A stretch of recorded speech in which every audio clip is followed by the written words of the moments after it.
And welcome back to the Off the Clock Show, joined once again with host Shawn Gervais from OrbisX CRM, Marshall Hill from Pints and Polishing Podcast, as well as hyperClean Car Care Products, and special guest today, Aaron Latman from Attention to Detail. And he's going to tell us a little bit more about himself and introduce himself for those that don't already know him. Aaron, welcome aboard. How you doing? Thank you, Shawn. Good Marty, stuff. thank you. Yeah, Oh yeah, absolutely. yeah. So a lot of people are familiar with who you are and your involvement with, helping out many business owners that are struggling with different aspects of their business, as well as, getting organized with a CRM. But outside of, your OrbisX life, you have very much a busy life running your own shop and business. So why don't you, a little bit about yourself there? Yeah, for sure. Yeah, thanks for having me, guys. So yeah, my name's Aaron Latman. I started this company at 15 years old doing mobile detailing with my business partner. He was 15 as well. And we just turned 20. So it's been about almost 5 years. And we grew the company in the first year and a half from $0 to $1 million. So we did a very rapid growth company just in our first year and a half. Yeah, as a 17-year-old. So how about that? I was asking for the Comcast which is like the Wi-Fi for the shop, but they couldn't install it with me being there because I wasn't 18 yet. That's wild. So I had an employee that was 21 that came and he was working and they installed it under his signature. That's my funny story that my mom always shares. Yeah, but yeah, so a very rapid growth, and what rapid growth comes with cash flow issues and a lot of fires that you need to put out. I used to call myself Aaron Latman, the firefighter. So now I've taken a bunch of systems and processes and built them up. I have a little sales course now, and I do all the sales and marketing, and my business partner Donovan does all the operations and hiring. But we have a huge issue that's been going on lately. That is, we have the sales and marketing down, and we've got all of these clients coming in. But I get asked a lot, how do you get now the right employees, and how do you keep the right employees, and how do you train the right employees, and all of these questions that kind of, listen, if we give you that secret today, it's over. Yeah. It's over. Like, Shawn and I will actually have to turn off the podcast. Like you won't need us anymore. Like, we can't answer that. Yeah, we can't give it away for free. Great question. Hold on, let me go get my money stash. Yeah. I think everybody, you can walk in. It doesn't matter now almost where you go to get food, to get clothing, to get go to Lowe's. Every single company in business, their number one struggle always throughout time has always been who's going to be the person that actually does the work. Yeah. Yep. Right. Yep. So we hear that, and I think we fall into a couple categories. I think that we go, there's employees because they're supposed to do the work. Yeah. Right. And there's so many of us detailers that's what we're expecting. I no longer want to do the wheels. So I'm going to hire somebody to do the work. Now, I don't ever do a wheel and never touch a wheel, and I walk away from the car altogether. I'll actually be over here having a beer while the cars get cleaned, and money will just flow into my account. And right, I mean, crazy, but that is the journey that I hear from so many people. Yeah, literally like a pipe dream. Yeah, exactly. Set an expectation. While they go into the store and have issues, they can't believe that there's nobody there that's working. Yeah. And they look at their business, they go, I don't understand. I can't hire anybody. Yeah. That's the biggest problem going on today. Yeah. And it's been the biggest. And then you go to the drive-through. Yep. You go to the drive-through and they say, thanks for coming to, so-and-so. What do you want? Yeah. What do you mean? What do you want? It's like, how may I help you? Yeah. I thought you were going the other way. So there's actually McDonald's, and there's chains that are changing the drive-through, and they're no longer having team members.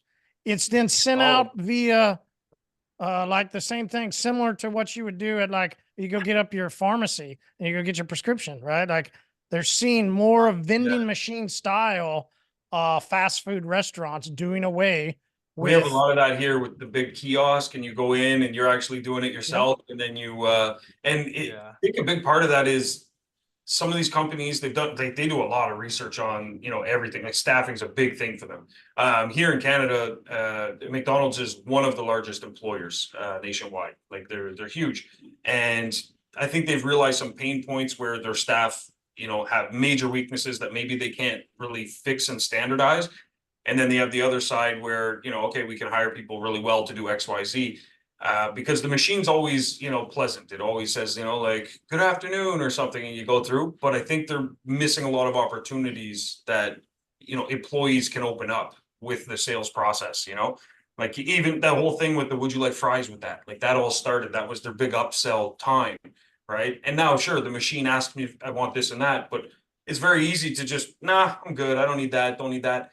But when you're talking to someone and they're like, oh, by the way, have you tried our new McFlurry? We've got this, I don't know, strawberry rhubarb thing or something, a seasonal thing. And you're like, you know what, fuck, that sounds pretty good. It's like, those sounds great. Why is that person not at the register at every place around the country? And I think it's because the people that they're hiring aren't the right fit for that position. That's what I think. I think there are people out there to do the job and to do it well. And I think it all comes down to circumstances. That's what I found with hiring. A big problem, I think, though, is that the way people do their hiring process, where they have like, okay, this is how we hire every person. We have a questionnaire type thing and we check these boxes. And as long as they meet those boxes, then we're good to go. And then you have the other side of the coin where people just hire off emotion. That one's worse. Emotion. Yeah, where that's bad. On the I think they're going to be a good fit. Yeah, it's like and so you might have thought wrong. Oh, always. You think wrong. Here's the problem too about an interview, right? Interview is like a first date. Yeah. Like, they're going to tell you everything. Everything looks great, right? Here. Yeah, looks wonderful. It's a lot like that Kenny Chesney song. Went to bed at 2 with the 10 and woke up at 10 with the 2. That's right. It. Like. The next day you go, God damn it. Right. I mean, I had people that were working great and then ready to get their, license, put everything, they've been through training. Like, okay, we need you on the insurance, about ready to like, Oh, I don't have a license. Yes. Yeah. You know this whole time. So you just milked 2 weeks of training. Yep. Okay. Absolutely. Yeah. Cause they know they can, Saw the same guy at Walmart, about a year later or so. And I was like, got it. So that brings me to ask the question, do we always have labor problems because of wrong hiring, wrong person, or are we comparing ourselves to McDonald's instead of comparing ourselves to a steakhouse? Because you go to a nice steakhouse, those people don't leave. Yeah. Why? It's true. Because they make a shit ton of money. Yeah. And that's where I go into, all right, why do we have so many problems in our industry with labor? Why do so many other industries do too? But then you find some segments of any industry and you go, there's always people that stay there. Why? Right? True. There's the question. Why? Yeah. I think one major issue is that from what I've seen, a lot of people in our industry don't want to pay. They just don't. Yeah. Rock bottom, like they'll argue about, how much they're paying this person or that person or how low they can get them. Or do you think this is fair? If you have to even question it to yourself, do I think this is fair? Not fair. It's not fair. Yeah. There's no, if you wouldn't pay yourself to do that. And now you're expecting someone else to, and some people listen to that comment, they go, well, you don't understand, I have, and then fill in the blank. Yeah. Okay. Yeah. Well, this is somebody else. This is another human, right? Well, they don't have, oh, okay. Well, are you wanting somebody to do something for you so that you don't have to do it? Mm-hmm. And you're going to money off that effort. You need to pay them. Yeah. They're happier when they get paid. I used to pay, and we would run our numbers, and I'd have partners that would complain about, our labor. And it was like, no, when it comes to detailing, it's different. Like our detail labor versus the car wash labor. Our labor as mobile detailers is different than this type, right?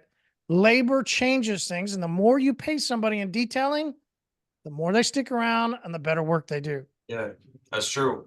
And I also find benefits are good too. And I don't necessarily mean just like healthcare type things, those things, but oftentimes we'll offset things with what we call hobby costs. So we find out what our staff's interests are, what things they like to do, stuff like that. And we give them bonuses. So in lieu of us giving, more frequent raises or things like that, we give them these little bonuses. So if we know one guy's into paintball, we'll go and find out if there's a place that has like an annual membership, and boom, we'll pick that up for him, and that becomes a bonus. He'll, have a really good month or something. We'll just gift it to him.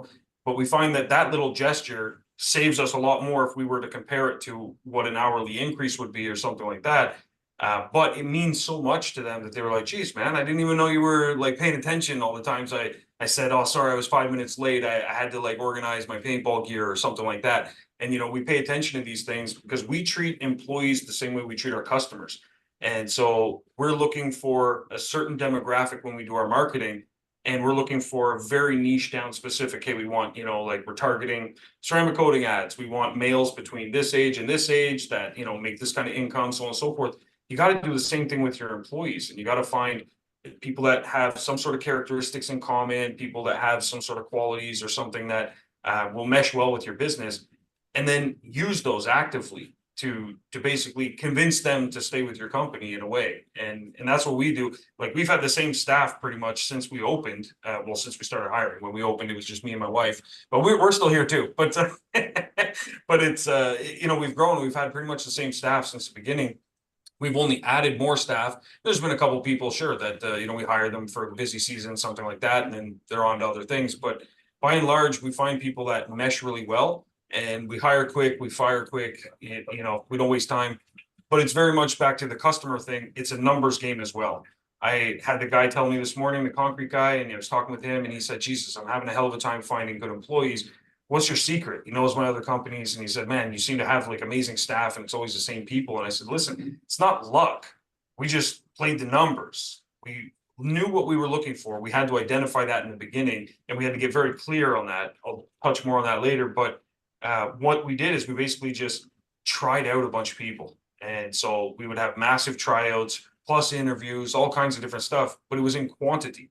And that's how we were able to find the, 2, 3, 4, 5 key individuals. It wasn't, we had one job fair, and then, we got 20 apps came in, and we were like, oh, let's take the first 3. No, we would have 300, 400 applications come in. That's the kind of, hiring process that we had to go through just to whittle it down to, a key group of people. And even with that huge process, you're still going to get a couple duds. It's just going to happen, but one of my managers really, really, really likes this particular band. Like when I say really, I mean like it's always playing in the shop, like all that. So as a bonus, we got him 2 front, like general admission in like the pit area tickets. Beautiful. It was like $600 for 2 tickets, That's not just like a $50 bonus or $100 bonus, but that meant so much more to him than a small raise or than, because we understand and we care about him, like one of my clients, he goes every single morning, and when he comes to get his car washed, he goes to Dunkin' Donuts. So I got him a Dunkin' Donuts gift card. Why? He's given me $6,000, $8,000, $10,000 of work. A $15 or $25 Dunkin' Donuts gift card's not the end of the world for a client. Why not do that for your employees? So that's kind of like one way we do that. I do have a question for you guys. Have you ever hired, at our company, we actually hire, we do look at resumes very little though. It's more about like really what we're looking for, but we hire with what we call a personality test, where they answer 2 questions, and as they're clicking and as they move the screen up and down and do certain things and click on something and click off something, it's taking in like millions and millions and millions of data points. And it's giving them a personality to explain how they're going to be, how they need to be managed. Do you guys, with either of your companies, do that? real quick before I answer that, that's interesting. I'm wondering how it gets all the million. Does the button move around and they have to chase it? Like, how is it? No, no, You no. know, So there's a company that you pay and that's what they do, right? Like, yeah, yeah, I've They heard of this study the- before. Yeah, like the you human guys, behavior and stuff. yeah, Um, not as much. I've never used something like that personally. But the one thing we do is very informal interviews. And what we okay, found was the same thing that Marshall mentioned earlier, where it's like a first date. They tell us everything we want to hear. We haven't used anything so much as that, but we do some like social snooping.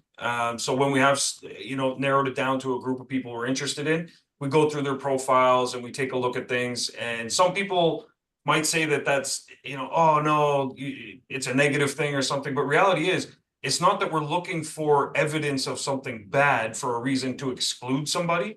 We're actually looking for reasons to include somebody where maybe, hey, I met, there's three of us, for example, that make these decisions at my shop. And so if I have a good feeling about a particular candidate, maybe the other two are on the fence. We'll say, okay, great. We'll tell a receptionist, like, go through their profile, do some digging stuff, try and find some things that maybe signal that this person might be a good fit. And that's all based on personality type things. Like if we go through someone's profile and we see every photo of them, they're just mean mugging, kind of standing there, we're like, they're not going to get along well with the rest of the crew. They're not going to get along well with customers, things like that. But if they're generally, happy, smiling in all their photos, or they've got, photos of trips and vacations or their kids, things like that, these are all kind of personality indicators for us. So in a way we do it, but we don't do it as like a administered test kind of thing. Although that is I very definitely look if through the I, Facebook. Yeah, yeah. absolutely. Right. Like you look Yeah. through social media, you look through things, you want to see some indicators, right? Like you Yeah. do want to see some things. And it's a real interesting question, right? Yeah. When I say I've heard about this before, it's from a guy I know that, well, he's no longer in business. And a lot of the stuff I feel like that caused him to go out of business was a lot of stuff like this.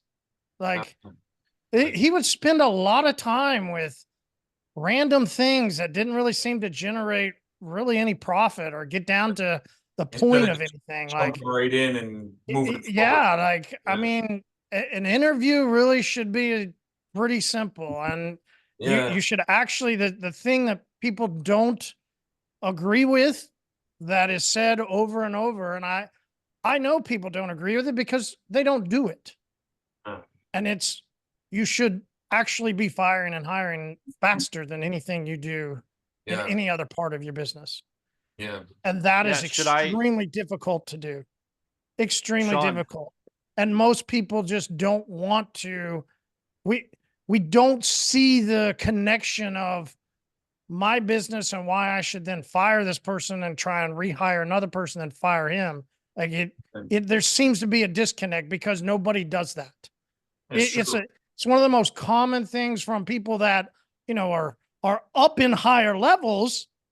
But when it gets down to the ears of here, we go, no, that's no. Like that's actually a whole nother job inside of our company. It really could be. Why should somebody do that? Why should somebody be firing as fast? And you shouldn't fire until you get hired. So let's clear that up. It will muddy the water a little bit, clear it up a little bit, right? You shouldn't fire until you got somebody hired. Yeah, so you don't want to create a void, Yeah. Bingo. You should actually be interviewing is the thing.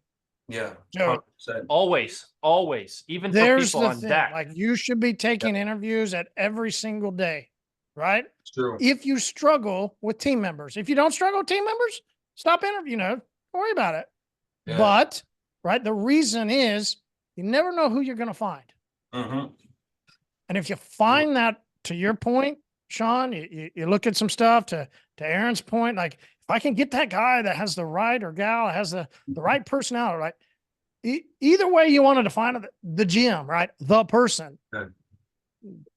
You gotta find them. You gotta talk to them. You gotta keep looking. You gotta keep searching. Like it's extremely rare in my 20-something years that somebody's just walked up to me, or I've had some email or some Indeed or like, That is extremely, extremely rare. And it's extremely difficult to find people.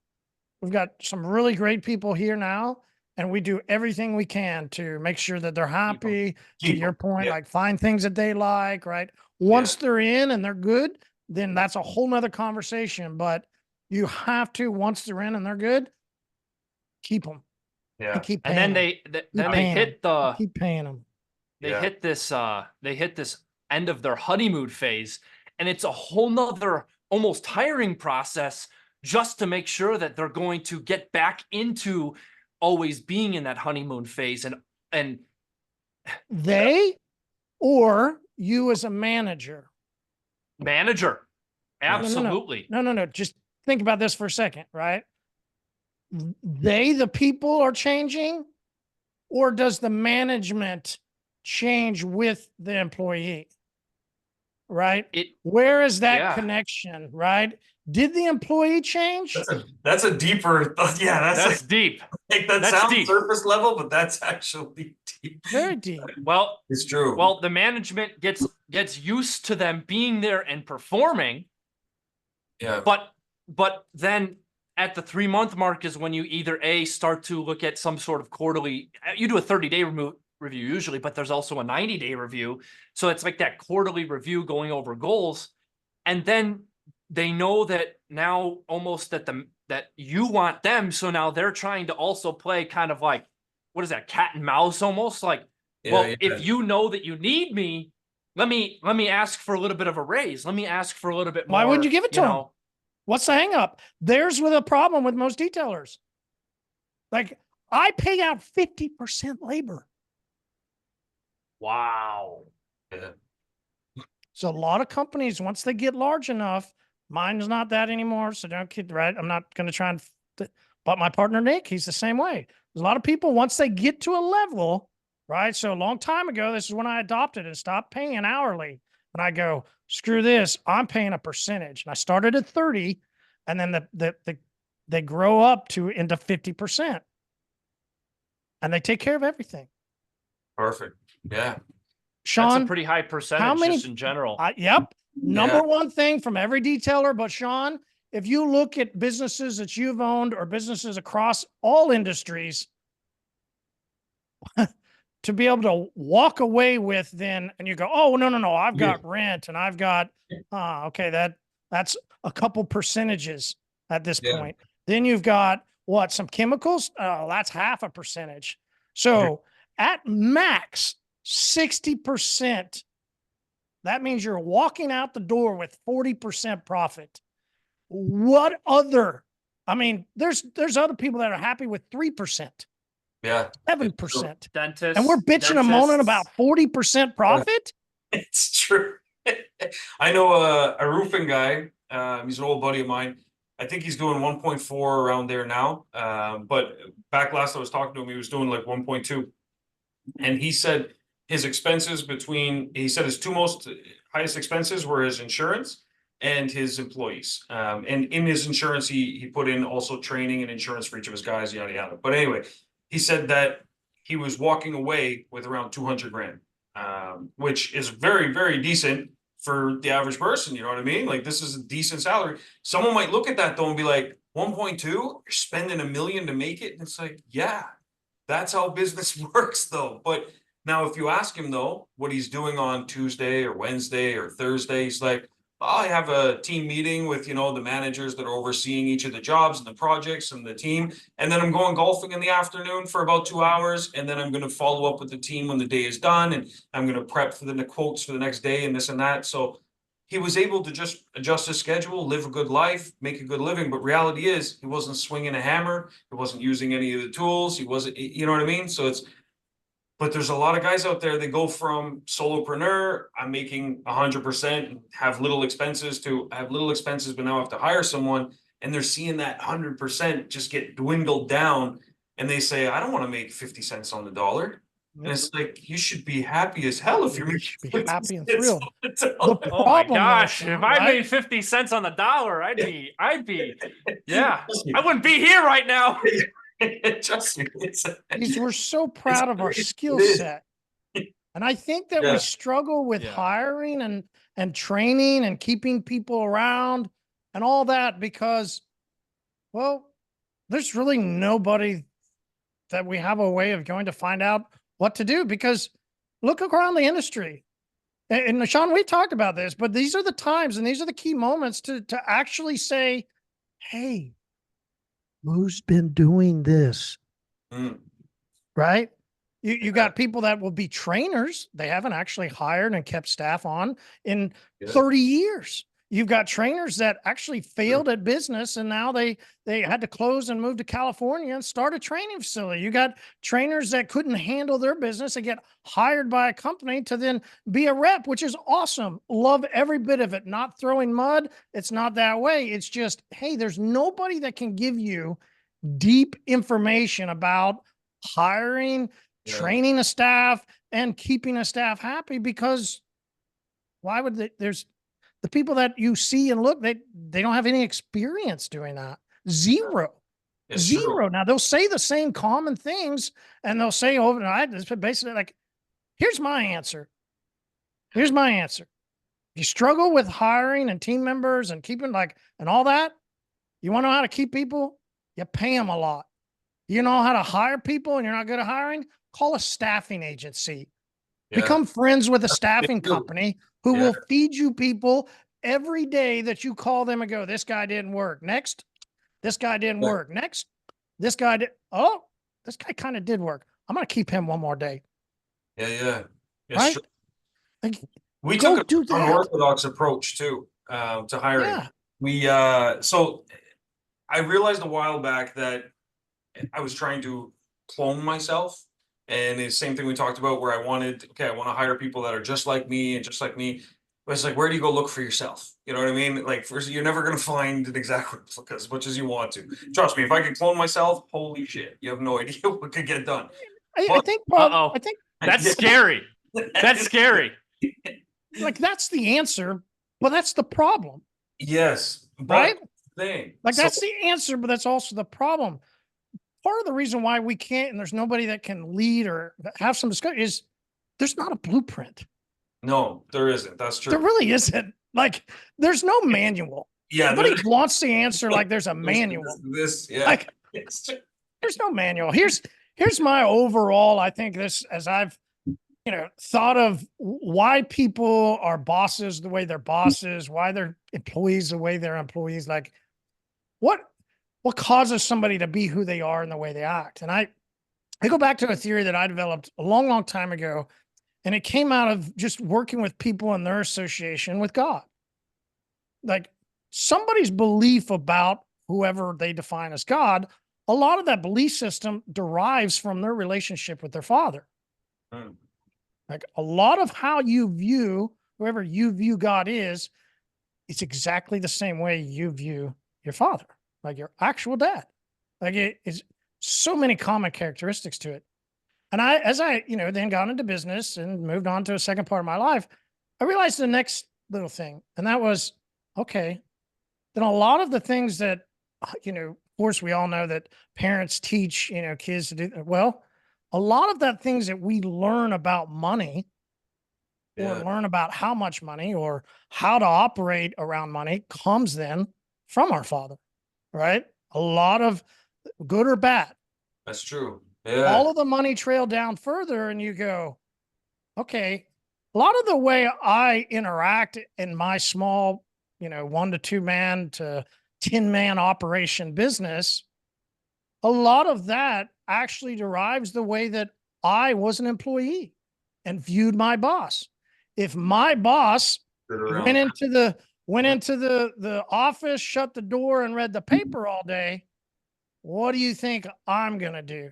So you're like, that's what a boss does, right? Boss just goes and hides and makes everybody else work. And I got yelled at, so I'm going to yell at people, right? Like, there's got to be, I think for us to really understand this part of our business, and we do have to understand the core of how we operate. Yeah. Because if we're going to even find the right people, then we're going to realize then I need to operate in an association with them. Yeah. I might associate with that person based off of past history that I have as a human working with other humans. Can you see the big disconnect here? I do, because oftentimes business owners, we find ourselves wanting to reprogram the staff we've hired but it's their identity. Like their parents did that to them. If you've got someone that's lazy and you're trying to reprogram them, their parents and I might feel that I need to reprogram them because I was somebody that worked with a boss who reprogrammed me. Yeah. Right. I might see things in team members yourself that a previous boss had seen in me. Yeah. So there's like this dissociation almost. Yeah. And I Yeah, think that's like we've had the most luck at our shop with staff within the last, I'd say, year and a half when hiring new staff. And a big part of that was we were always hiring just based on, okay, the staff member has to have XYZ qualities or something like that, because that's what a detailer needs, or that's what a PPF tech needs, or whatever it was. And we took a step back after we had 2 or 3, really bad hires. We had one guy who was like obsessed with knives. It was nuts. Anyway, there was some crazy shit. His Facebook looked normal at first, but he had 2 profiles. Anyways, our receptionist missed one. So anyway, long story short, he was let go, expeditiously. But what we realized is we were going at it with one part of the puzzle, which is good, analyzing the person, identifying their core identity, what they can bring to the table as a person. But we also had to take a look at what does the particular job or vacancy or tasks that we want to get done, what exactly is required. And because if it was like, oh, we need to hire a detailer, so we have to detail more cars. It's like, okay, maybe we just need to refine that process a bit more, because you're only working with so many resources when you're hiring people, and you're taking on a big hit initially because they're not going to be producing top level. Most of it's just shadowing other people. They'll even slow down your current team by interacting with them. So taking that on, we have to be very strategic. And so we looked and we said, okay, so if we refine our strategy more, maybe we could hire someone that's just going to do one task. They're not detailing cars. We just need someone that all you're going to do is, maybe, as you had mentioned, Marshall, wash the wheels. That's all you're going to do. And then through your interactions within the shop, we're going to find other little micro tasks that we can now assign you with. And then all of a sudden now we've built this position where it's not even that we've hired a detailer. We've hired just kind of a floater that, yeah, he's great at washing wheels, sucks at washing mats. Don't ever get him to even touch mats, but he can clean windows like crazy. So get him helping the tinters. He can do some prep work before that happens, so there's all these different things. How would I have been able to know that in the beginning that, hey, we're going to put together a position. We're looking for someone that's a wheel cleaner, a window prepper, this, and that. Like, you can't. So sometimes it's best to just look for the actual person by identifying some micro tasks that you need done, simple things, and then building them out into a position. I think here's a great question. Do you consider most people, would they define themselves, Aaron, like they're like, they introduce themselves. I'm Max Smith. I own a detail shop. I run a detail shop. I'm a detailer. Like, is that the way they most introduce themselves? Or do they go, hi, I'm Max Smith. I'm a business owner. How can I help you? No, it's the first one. It's the former, right? All the time. Always. Yeah. Always. Yeah. Sean just talked about a business owner's mindset. I'm going to hire somebody. If they're not good at this, I can put them at this, because I'm not actually defining my business as detail. Yeah. If I'm a detailer, I've actually locked myself into a very narrow, so narrow that there's Facebook groups that bash other people because they're not good enough at being narrow enough. And to say all this, along, they should have put on the shirt that said car washer, because there's no fucking problem with washing cars if you do it extremely well. Make money at it. Zero. Absolutely. And so a business owner makes a shit ton of money. Who the fuck cares how you do it? Absolutely. This is why the detailed industry does not have book times and does not have standard procedures and standard rates and standard this. It's because they're not business owners in this detail world. They're all detailers. And you need to step out and say, I'm a business owner. I have standard procedures and I have standard hiring practices to actually build a business. Although they're unorthodox, they're still, for the most part, don't get me wrong, Shawn, but they're standardized. They're unorthodox, but they're still standardized. They're standardized. I mean, you follow the same or somewhat similar processes. Your receptionist goes through the Facebook profile. That's the key to success, though, is that consistency in a process. Consistency. It's I do it once. Scientific experiment, you know, you can reproduce it because you follow those steps. Maybe you make some tweaks, but you do it again and again. And it's like, man. Aaron, what you're saying, right? I did it once. The struggle is people don't think they should do it in 4 years. Yeah. That's true. Well, I was I was an employee for a little while, actually. I worked as a caddy. That's like more of a 1099 contractor position, but I did caddy under a manager. And then I worked actually at Family Friends Jimmy John's when I was let's just say a youngin. So but I wasn't meaning, I misheard then. I wasn't saying you should have gotten a job. I wasn't meaning that. No, but I'm saying, but like, no, I was saying like people think that experience. They need to do it one time, but no, you actually need to keep doing that over and over for 4 years to 8 years to 20 years. Like, it's not a one-time deal. Yeah, without a doubt. But I have a little bit of a different approach. I was saying kind of like, although I did have 2 jobs, I really have only been the business owner. And as you were an employee and transitioned to a business owner, I don't know which one's easier. I definitely, I might have more fires to put out than you. It's a great question. It's a great question. I love this. I love this theory. Nick, my partner, Nick and I, we've talked about this. He's the one that actually, he worked for people for, I think, like 10 years until he was ready to go out on his own. And he always pushes back on people like, hey, the best way, if you think getting skills are the best thing that you need in the detail world, you should not own a business. You should go work for somebody. The best way he was able to develop his skill set was to go work for somebody to where he could hone his skill. No, I quit the church and then jumped into car cleaning. So no, my job had nothing to do with anything inside the world of, I had to learn how to swim just the same way.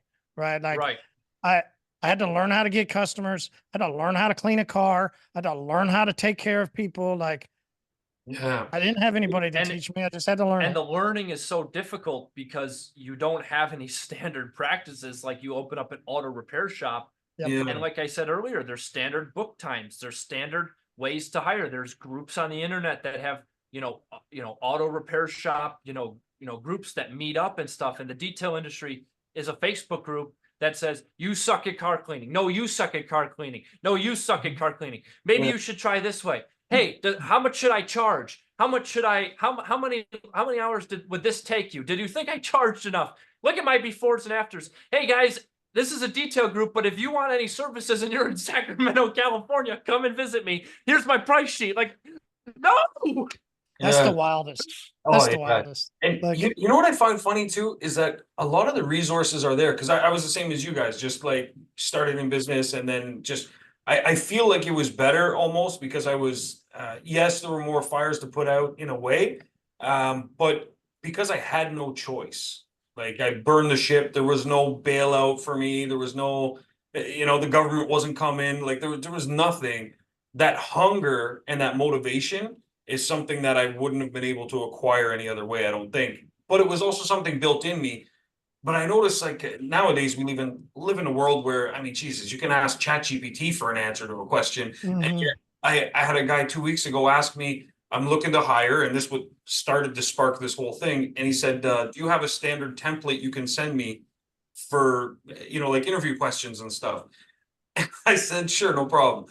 I was on my way to Home Depot anyways. I went to Home Depot and I asked them, I said, hey, you guys hiring? They said, yeah. I said, can I get an application? They gave it to me. I took a picture of it and I sent it to the guy. And I said, they're out there. Like, you don't need to ask me. I don't have the magic formula, but what you can do is study successful companies. And if they're asking certain questions, You might not be in the, tool supply business, but there might be a question on there that resonates with the kind of person you're looking for. So take that question, get a couple others from other places. And now you can build your own based on what works for your business. Because me telling them isn't going to build the cultural atmosphere that they might want in their office compared to mine. So you got to do some legwork too. And that's what I think we've all gone through, is that legwork, So I want to say something, Aaron, to your comment, right? Like all three of us are one way. And given social media, given the internet, and given this glorification of entrepreneurship, there's a lot of people that also think that they can do it. I think that's Nick, my partner's point, is like, go work for somebody. Learn the skill, and also if you even want to do save your money. Yeah. The biggest problem, and the reason why so many businesses fail, to his point, is they don't have enough money. They're underfunded. Yeah. Like, so save your money. Just like, so my brother-in-law, he always wanted to start his business. I've known him now. They've been married, I think, like 18 years. Okay. Wow. I was always running my business. He was always working for somebody. Okay. One time he goes, I'm going to go do it. And he just jumped out because he got fired, and he lasted maybe a year and couldn't do it. Had to go back and take another job. No issues. I have zero issues. I tell people all the time, do not hang your head. Do not feel like, don't. Yeah. Like, just like a professional, any type of professional player that gets paid. If they miss a shot, they make a foul, they do something wrong, you see them shake it off, and they just got to get to the next play. So same thing in life. You make an oops, you just got to get up and keep going. If you need to go take a job, take a job. Because what my brother-in-law did, he eventually, right, same as Nick, he was eventually ready. Like, take a job. If you love the industry, stay in cars, go do this, stay around, like stay things you love to enjoy, and eventually the right opportunity will come. Yeah. But if there's few, Aaron, and I get it, because you've done it, I've done it, Shawn does this. There are people that have done it, but that is very, very few. And the safest bet is to actually get a job, enjoy your life, go have fun, save money, and then when the time is right, that's when you strike. That's when you strike. Yeah. 100%. I see a lot of people open up detail shops or detail businesses out of their garage because it was a passion, and then it just got a little bigger and a little bigger and a little bigger. But then they start struggling, and they don't know how to run that garage-based detail business. And it's like, not every passion project has to become a business, Yeah. That's true. And it's okay if it is a business, and it's okay if it stays small. Yeah. Yeah. That's where I think some people, you're right. They have this idea in their head that, I guess it's because it's a business is growing, I need to turn it into something else. Instead, it could just stay as a source of income. You know what I mean? Yeah. It's still a business. It's just a small business. Well, no, just not even call it a business. This is what I do, right? Like what I do. Yeah. So there's a guy, Brian Mildren. He been around a long time, like us, right? Yeah. His theory is if you're not hitting 125,000 every year, you're not a business. And that actually could give people some pressure, could give people some relief. I think there's a lot of people that should take a deep breath. Yeah. And go, you know what? It's okay. If I don't have all this together, it's okay if I don't know how to hire you. If I don't, it's okay. Like, if I am operating in my garage and I've got a car a day and I'm walking out with, if I go home with 100K a year, are you kidding me? Out of my own garage, working 6 hours a day? Huh? Like, not. Why is that an issue? It's true. The problem is, right, most people just can't do it over and over and over. Yeah. And stay consistent and, be able to do it for 15 to 20, like, oh no, I got to go do this. I got to go do that. Oh, I've been thinking and they just can't keep. And that's my biggest reason for hiring, is because I know my knees, my shoulders, my hands, I know they're not going to be as operational 20 years, 30 years, 40 years from now. My mind, I'm sure, will always stay sharp. My passion and desire to wake up every morning and do the same thing over and over probably isn't going to be there. So knowing that, I have to plan ahead.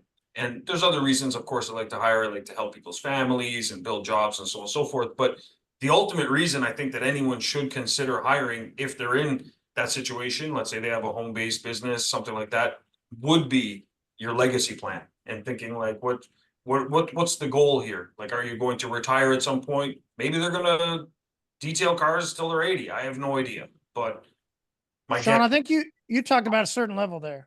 yeah, There's a point in business that I know some people get to, but not everybody. Mhm. And that's where you realize your role is to actually be the supplier and the supporter of your employees' families. Think Mhm. about that for a second. Like you talked about that, but it skimmed over. I know it skimmed over a lot of people and they didn't hear it. They need to go back and hear that again. Like you actually, your job becomes, how do I make my team members have the best and their kids? What if you had every team member had multiple kids that their wives didn't have to work and they lived in a nice house in a good area? Like that actually becomes the level, right? yeah, Like, That's phenomenal. all yeah, through COVID, like we kept all of our staff, didn't lose one. And there were months that were it's a flex. they shut down the whole city, they shut it down. Yep. And yeah, it's a flex. It's like, It's a flex. okay, still here. Yeah. Yep. Like that takes a lot and that was true for all of our companies, you know what I mean? And so like my printing shop, we share an office, we're right beside Shopify. And I remember when I told the concrete guy that, and I was like, oh yeah, we have an office downtown. And he's like, where? And I told him the address, and he's like, wait a minute, in the Shopify building? I was like, yeah, they're our neighbors. And he was like, what the are you doing down there? And I was like, well, my people like the view.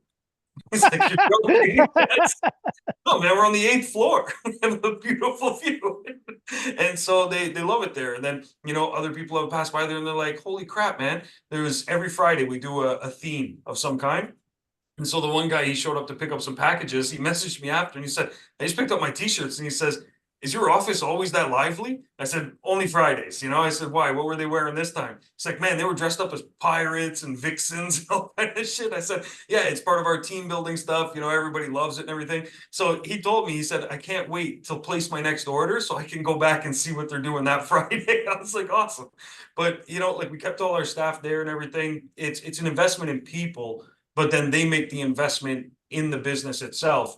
And so that's why all my companies, like we have phenomenal reviews. It's part of the whole process. OrbisX does its part in making sure that they, get the messages, they're encouraged to leave reviews. But a big part of it is just the entire ecosystem that we've created that our customers get plunked into, right? And it's infectious. Like my staff, they're all great, but it's taken a lot to get there. And we focus on this thing called petting the puppy. So have you heard of that concept? No. I have not. All right. So petting the puppy. Have you, Marty? Yeah. No. So this actually comes from the dealership world. I At know least I that. don't talk about Yeah. Let's not talk about it.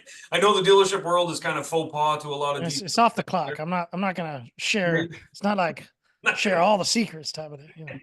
Yeah, not all the secrets. I've only had one drink. Yeah, that's it. The rest of the tip is coming. But yeah, so petting the puppy. So it comes from the dealership world. Like I said, I know it's a faux pas word amongst a lot of detailers. They don't like it, but I think personally, detailers, a lot of us have a lot to learn from the dealership world, the way that they do things. There's a lot of staff that stay with the same dealership for a long time selling cars. And, some obviously there's dealerships that, that's not the case, but there's a lot of them where they've got, the same staff. You could go in there year one and you're dealing with the same guy 6 years later to buy your car. It's that kind of vibe. So we have a lot to learn from It's a that. career. Yes, it's a career. Absolutely. And that's what a lot of people view it as in comparison to what a lot of detailers are set up as, when they're hiring. Washing a car or detailing an interior of a vehicle. We portray our job openings as careers. And one of our core values of our company is growth oriented, because we want them to stay here as a career. Yes, absolutely. Because you're making an investment in them, they make an investment in you. And that way, if you think about it long term, you pay them well, it's a lot cheaper in the long run, a lot cheaper than constantly training, constantly interviewing, constantly hiring and firing and all these things. That is such a mess. You're far better off. Shawn, use the word career. Do people that go take a career position, do they get paid per hour, or are they more salary or commissioned? Salary based. Yeah, 100%. So we have ours broken down into an hourly rate, but that's just more for us so we can kind of gauge. It's hard for a certain level of individuals to go take a career at $15 an hour. Yeah, very much. Yeah. Can we see how Because then they- some people that we're hiring consider that their career is $15 an hour? Yep. Then you look at McDonald's and you look at their turnover rate. And you go, Yeah. well, they're paid $15 an hour too. And exactly. And you have to also look at that as that's the competition. If you're going to pay a detailer $15 an hour or pay someone to detail $15 an hour, and they could go work at McDonald's for $15 an hour, it becomes I would say that's easier. You know what I mean? I would say McDonald's is way easier. 100%. You know what I mean? 100%. And they're gonna have benefits and perks and all kinds of shit. You know, free food, or like whatever. But yet want we complain, Insurance. right? But yet we complain. People Yeah. don't want to work, yeah, or you don't want to pay them, yeah, or you say it's a career and you only pay them $15 an hour, exactly. right? As Like, much as I do agree. I don't mean you in particular, Aaron. I just mean in general. So Yeah, No, I'm saying, yeah, people in general. Yeah. I do agree very much with everything you just said. It's not a career at $15 an hour, yeah, but it's not always about paying somebody the most. It's paying them well and paying them what they deserve, but it's not always the most. I think that company culture does have a huge play in people staying at their jobs and their careers, because if they're not happy, for example, I just interviewed a tinter yesterday, and he said, I want to make X amount of dollars a week. It was $1,400, and he was making $1,200 a week now. He asked his boss for a raise. He's been there almost 5 years now. He's in a management role, and he said, "Hey, can I make $1,400 an hour?" He goes, the owner of the company, his boss, says, "Absolutely not. You're paid." He said, "But I've been doing more work. I've been working on audio and stereo systems and car, like remote starts and stuff like that. You're paid a salary. You make $1,200. You do everything you can in the workday to earn that $1,200, and that's that." And then he applied to our job on Indeed. Absolutely. Of course he did. Because I said, but he knows what he needs. It's not what he wants, it's what he needs. Right. That's right. And there's a point where you can change their lifestyle a little bit to afford the $1,200 a week.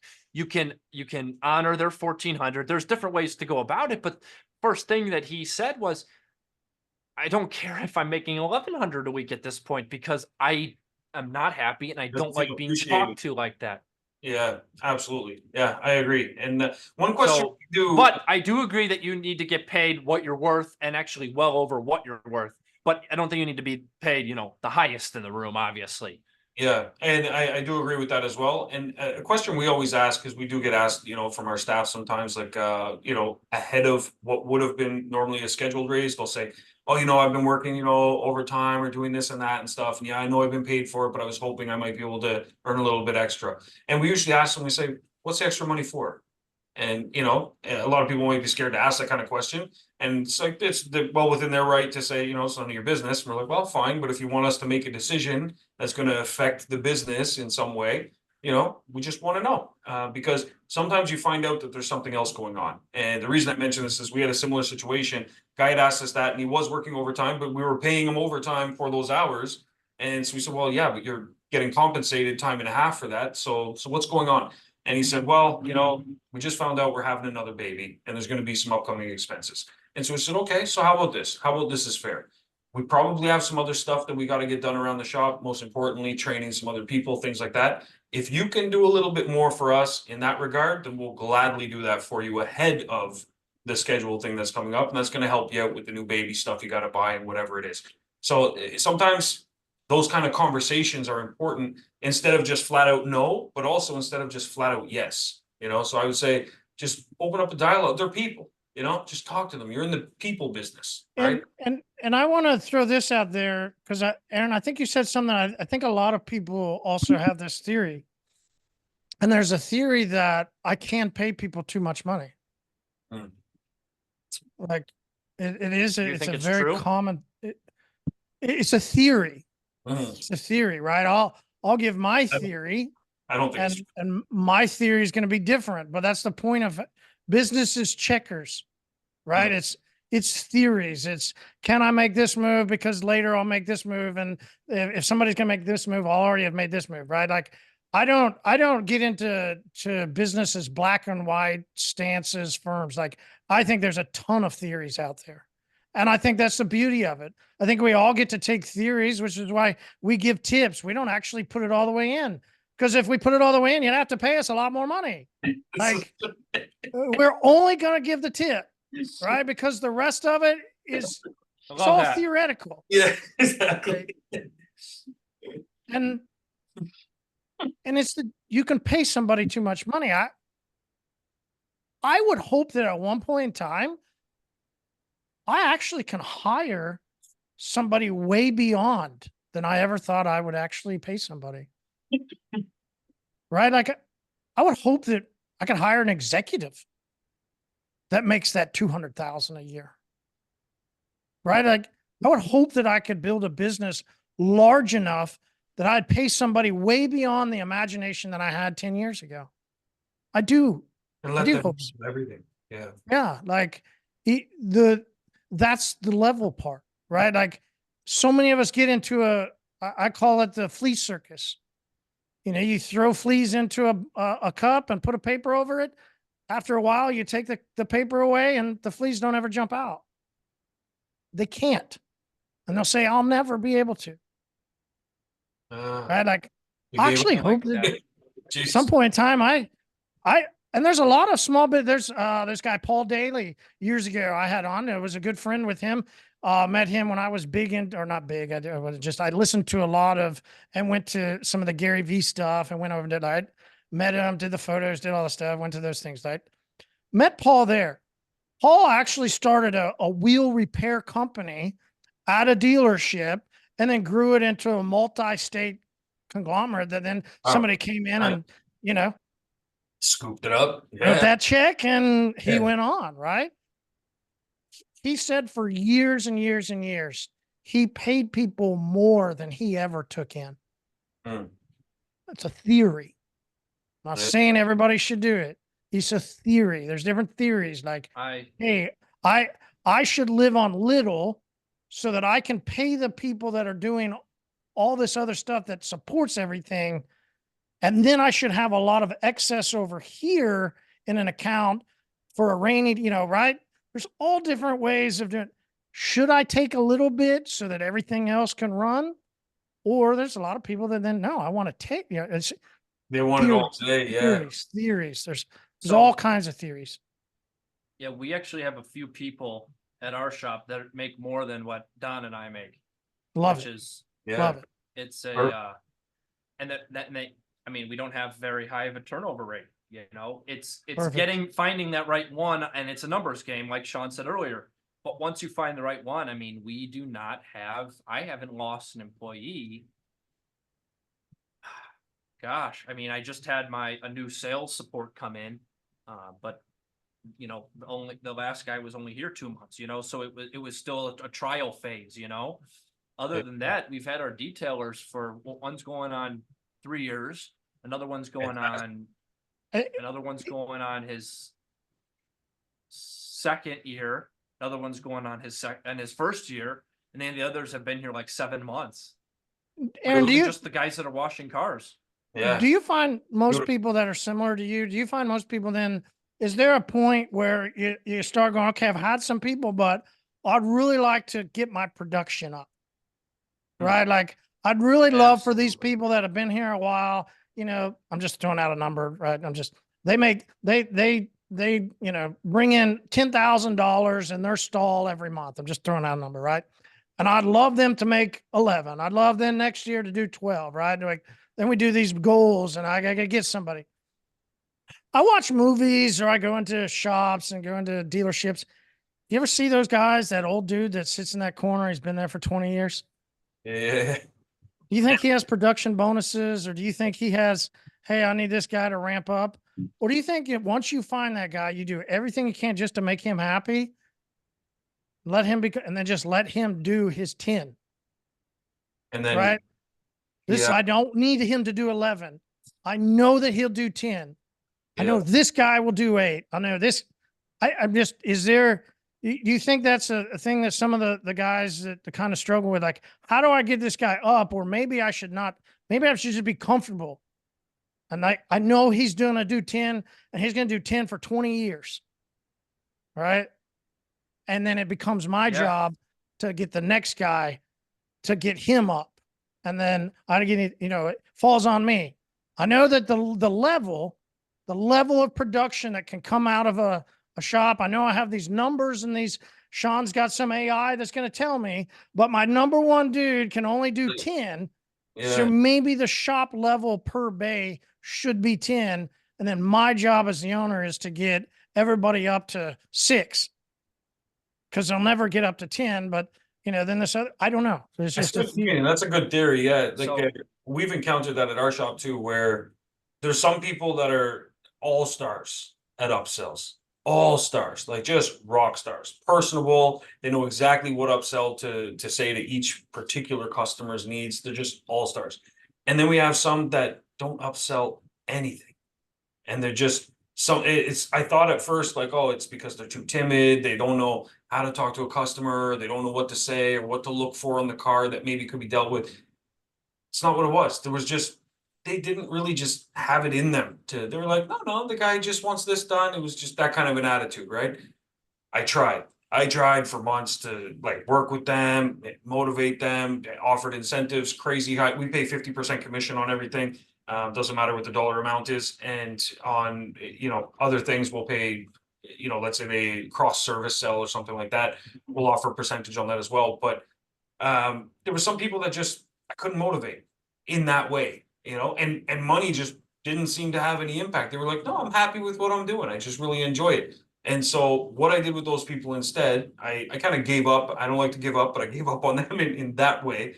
And instead I said, okay, they like to do that particular thing. What if I just get them doing more of that thing and instead hire someone and their whole job now is just deal with the customer and upsell like crazy. And that's when introducing our second receptionist.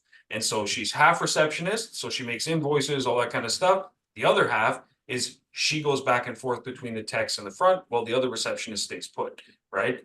Introducing that person had the craziest effect that I didn't even see coming. She was going now talking to this kid's customers, upselling them on certain things, and he was now having to go do the work. He started to realize he's doing the extra work, but she's getting everything from it. So what the solution is for a period of time, we take nothing from those upsells and they split it 50-50. So he was now getting compensated for it and doing the work, but then he also knew the plan was she's going to stop upselling your customers. So now his upsells are nowhere near what our all-stars are, but they're larger than what it was before. Now, I hired somebody when we weren't necessarily growing in that exact moment to the point that we would need a second receptionist. But what I did realize I needed was someone that could do part reception work, part upsell stuff. So we hired someone, and that's what we typically do is hire someone before we've grown to the point of absolutely needing someone tomorrow so that we have that person ready. And then we just start pumping jobs to grow to fill them with things to do. So anyway, it had kind of a ripple effect. It was pretty cool. So, and now we have 2 receptionists, which is awesome. Which really helps because sometimes, the one needs a day off or so. Anyway, 2 receptionists is wicked. If you get there, please enjoy the fruits of the labor. But it's like no more a puzzle, right? We talk about also business puzzle. You just changed the puzzle to a Rubik's Cube. That's what you just did. You just went multi-dimensional. It's no longer one-dimensional puzzle. You just went Rubik's Cube on us. Yeah. Good talk. Good talk. Yeah, absolutely. And you know what? Last thing, because I do have to wrap up the puppy things. I never told you guys about the petting. Oh, yeah. Because actually, the second receptionist was part of the petting the puppy thing. And ironically, we actually have a puppy in the office now. And what happened is one of our business partners, he got a puppy. Puppy hasn't been feeling well, went to the vet and stuff like that. And so one of our receptionists, the deal was she watches after the puppy during the day when the puppy's there, and it had a huge impact on customers. They actually love the puppy. He's super friendly, or she's super friendly. Anyway, long story short, is it taught us a lot about certain customers too, which is pretty cool, and led to upsells, different things for like if they have pets or not, because instantly the first thing the customers want to do is pet the puppy. But we hire people based on the pet the puppy principle.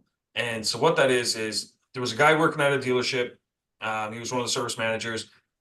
He had this bulldog. Bulldog got sick.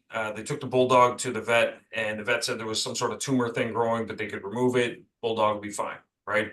So like, okay, great, you know. So he comes for a couple follow-up visits, so on and so forth. And then finally, the doctor says, yeah, you know, we will be able to book in for this time, and I'll be the one handling the operation and all that stuff. So we'll get you booked in, talk to my receptionist, and I'll see you on the appointment date. He leaves. His wife instantly turns to him and says, there's no fucking way that guy's touching our dog. He says, well, what are you talking about? He's the top vet in this field. He knows what he's doing. He's got all the qualifications, everything you'd need, and he's going to do the operation. What's the problem? And she says, he's not taking a scalpel to my little angel, because he walked in here, talked to us, told us everything we wanted to hear, but not once did he pet my puppy.